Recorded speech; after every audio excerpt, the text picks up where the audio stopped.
Hello students, कैसे हो आप सब लोग। आज से मैं आपको क्लास 10th, क्लास 11th और क्लास 12 की मैथमेटिक्स कराने की कोशिश करूँगा और कोशिश करूँगा कि एनसीईआरटी के सारे क्वेश्चंस हो जाएँ और जो आर डी शर्मा के हैं जो भी इम्पोर्टेंट क्वेश्चंस हैं और या PYQs हैं वो सब मैं आपको कराने की कोशिश करूँगा। तो आज से हम चैप्टर 1 स्टार्ट करेंगे जिसका नाम है रियल नंबर्स। अगर आप मैथ्स को बिल्कुल बेस से स्टार्ट करना चाह रहे हो तो आपके लिए जो हमारा चैनल है बहुत इंपॉर्टेंट होने वाला है। मैं आपको जो मैथमेटिक्स है वो बिल्कुल बेसिक से बताऊंगा। तो इसके क्वेश्चन स्टार्ट करने से पहले हम कुछ डेफिनेशंस पढ़ लेते हैं, जैसे जो भी इंपॉर्टेंट डेफिनेशन है। फॉर एग्जांपल जैसे एक डेफिनेशन है प्राइम नंबर। यह आपने अपनी अर्लियर क्लास में पढ़ा होगा, छोटी क्लास में पढ़ा होगा कि प्राइम नंबर्स होते क्या हैं। प्राइम नंबर, ठीक है।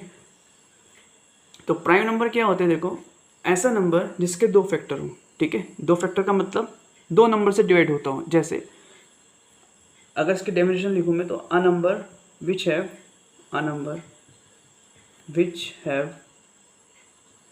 Only two factors, a number which have only two factors, ठीक है।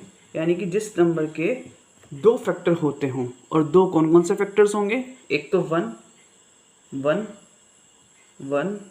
एंड इटसेल्फ का मतलब क्या है, देखो वन या तो वन से डिवाइड हो या खुद से डिवाइड हो जाए, ठीक है। वन और इटसेल्फ से, ठीक है।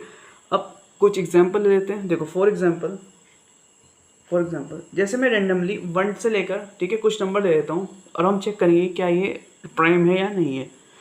तो मैं नंबर ले रहा हूँ जैसे 1 2 3 4 5 6 7, ठीक है, डैश ऐसे नंबर चलते रहेंगे।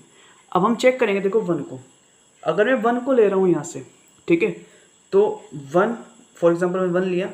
अब देखो डेफिनेशन क्या कह रही है कि ऐसा नंबर जो वन से डिवाइड हो जाए और इटसेल्फ यानी खुद से डिवाइड हो जाए। तो जो वन है वन से डिवाइड हो गई, ठीक है। जो ये वन है डिनोमिनेटर में वन है, ठीक है। ऊपर वाले को न्यूमरेटर बोलते हैं, नीचे वाले को डिनोमिनेटर बोलते हैं। जो वन डिनोमिनेटर में है तो वन से सभी नंबर डिवाइड होते हैं, ठीक है। वन से सारे नंबर डिवाइड होंगे। तो जो वन है वन से डिवाइड होगा। अब वन खुद से चेक करते हैं, तो वन खुद से डिवाइड हो रहा है, ठीक है। लेकिन यहाँ पर फर्स्ट कंडीशन में भी एक ही फैक्टर आ रहा है और सेकंड कंडीशन में भी एक ही फैक्टर आ रहा है, यानी कि वन फैक्टर आ रहा है। तो दोनों जो फैक्टर हैं, यानी कि दोनों फैक्टर कॉमन हो रहे हैं, अलग अलग नहीं हो रहे हैं। डेफिनेशन क्या कह रही थी, एक तो वन होना चाहिए, ठीक है, हाँ वन है। एक इटसेल्फ यानी खुद से, यानी कि दूसरा अलग फैक्टर होना चाहिए। तो दोनों सेम फैक्टर हैं, इसलिए वन प्राइम नंबर नहीं है, ठीक है। आई होप आपको क्लियर हो रहा होगा, ठीक है। सेकंड हम टू चेक करते हैं, अभी और ज़्यादा क्लियर हो जाएगा। देखो टू वन से डिविजिबल है, हाँ टू वन से डिविजिबल है, इजीली डिविजिबल है। मैंने बताया कि वन से सारे नंबर डिविजिबल है। अब क्या टू टू से डिवाइड हो सकता है, देखो हाँ टू वन जा टू, टू टू से डिवाइड हो रहा है। तो यहाँ से आप चेक करो, एक तो इसका वन फैक्टर है और एक इटसेल्फ, ठीक है, यानी कि टू से डिविजिबल है। तो यानी कि ये वन और टू दो अलग अलग फैक्टर हो गए। तो इसका मतलब ये है कि जो टू होगा वो हमारा प्राइम नंबर होगा। आई होप आपको क्लियर हो रहा होगा। अब चेक करते हैं इसी तरीके से थ्री को, ठीक है। देखो थ्री है जैसे मेरे पास, तो थ्री वन से डिविजिबल है।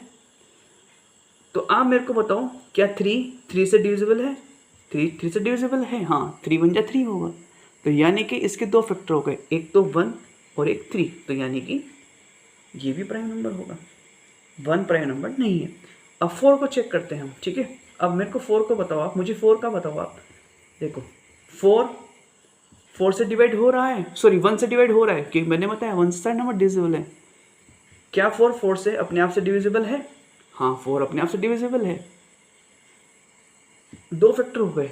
लेकिन एक केस और है कि यहाँ से फोर टू से डिवाइड भी होता है। तो इस केस में क्या हो गया, वन टू थ्री, इसके थ्री फैक्टर हो गए। तो ये जो डेफिनेशन है अलग डेफिनेशन बन गई हमारी, ठीक है। तो यानी कि जिसके तीन फैक्टर होते हैं उसको बोलते हैं composite number. A number which have more than two factors, जिसके दो से ज़्यादा फैक्टर हो जाए, जैसे कि फोर।